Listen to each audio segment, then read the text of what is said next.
निर्बल कभी नहीं ला सकता। कमजोर शांति की पहल नहीं कर सकता। वीरता ही शांति की पूर्व शर्त होती है। शांति की पहल ताकतवर ही कर सकता है। लेह में जवानों के बीच प्रधानमंत्री मोदी का ये संदेश हिंदुस्तान के दुश्मन के लिए था। भारत माता की। अब उसी विश्व शांति के लिए ये देश दृढ़ संकल्प है। पहले प्रधानमंत्री मोदी ने एलएसी की निगहबानी करने वाले जवानों की हौसला अफजाई की।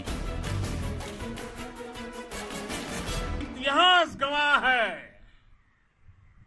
कि ऐसी ताकतें मिट गई हैं या मुड़ने के लिए मजबूर हो गई।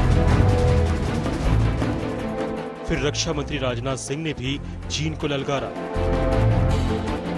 यदि कोई दुनिया की ताकत हमारे स्वाभिमान पर चोट पहुंचाने की कोशिश करेगी तो उसे किसी भी सूरत में हम बर्दाश्त नहीं करेंगे। उसका हम मुंहतोड़ जवाब देने के लिए भी तैयार हैं। अब चीन जैसे दुश्मन को सबक सिखाने के लिए हिंदुस्तान आ रहा है हाईटेक फाइटर प्लेन राफेल। बारूद से लदे बाहुबली राफेल जब हवा को चीरते हुए निकलेंगे तो दुश्मन की आंखें फटी की फटी रह जाएंगी, दुश्मन की नींद उड़ जाएगी।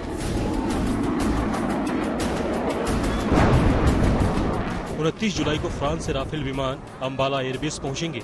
इनका साथ मिलने से वायुसेना की ताकत में जबरदस्त इजाफा होगा, खासकर चीन के मोर्चे पर, जहां उसने भारतीय जमीन पर नजरें उठाकर बड़ी गलती कर दी है। अब हिंदुस्तान सतर्क है। इस हालात में चीन कोई भी दुस्साहस करता है तो उसे उसका खामियाजा भुगतना पड़ेगा, क्योंकि फ्रांस से आ रहे राफेल को चीन के मोर्चे पर तैनात करने की चर्चा दिल्ली में शुरू हो चुकी है। एयरफोर्स कमांडर्स कॉन्फ्रेंस का आगाज हो चुका है। इसमें 3 दिनों तक सामरिक रणनीति पर चर्चा होगी। इस बैठक का शुभारंभ आज खुद रक्षा मंत्री राजनाथ सिंह ने किया। अपने संबोधन में रक्षा मंत्री ने एयरफोर्स के पराक्रम की जमकर तारीफ की। उन्होंने कहा कि कई चुनौतीपूर्ण हालात में इंडियन एयरफोर्स की भूमिका का राष्ट्र सम्मान करता है। लद्दाख में हाल में एयरफोर्स की भूमिका सराहनीय है। वायुसेना अध्यक्ष RKS भदौरिया की अगुवाई में इस कॉन्फ्रेंस में देश भर के सभी कमांडर्स के प्रमुख शामिल हैं। मीटिंग में आज लाइन ऑफ एक्चुअल कंट्रोल पर एयरफोर्स की तैनाती को लेकर चर्चा की शुरुआत हुई। एयरफोर्स को कहा गया कि चीन से निपटने के लिए एयरफोर्स हर वक्त हाई अलर्ट पर तैयार रहे। लद्दाख में हाल की तैनाती पर भी चर्चा हुई है। इस बैठक में राफेल की भविष्य में तैनाती को लेकर एयरफोर्स कमांडर्स ने रक्षा मंत्री को जानकारी भी दी।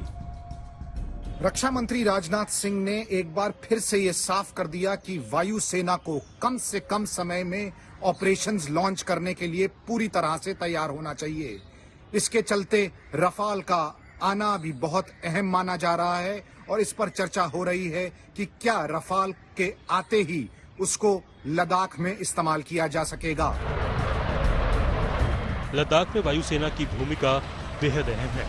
हाल के विवाद के बाद एयरफोर्स ने पूरे दमखम के साथ LAC के आसपास मंडराते खतरे से निपटने के लिए अंगद पांव जमा लिए हैं। अब इंतजार राफेल का है। अभिषेक भल्ला के साथ मंजीत नेगी, दिल्ली, आज तक। नमस्कार, मैं हूं अंजना ओम कश्यप। हमें उम्मीद है ये वीडियो आपको पसंद आया होगा। लेटेस्ट खबरों के लिए यूं ही देखते रहिए आज तक और इस वीडियो के पसंद आने पर लाइक, शेयर एंड सब्सक्राइब करना ना भूलें।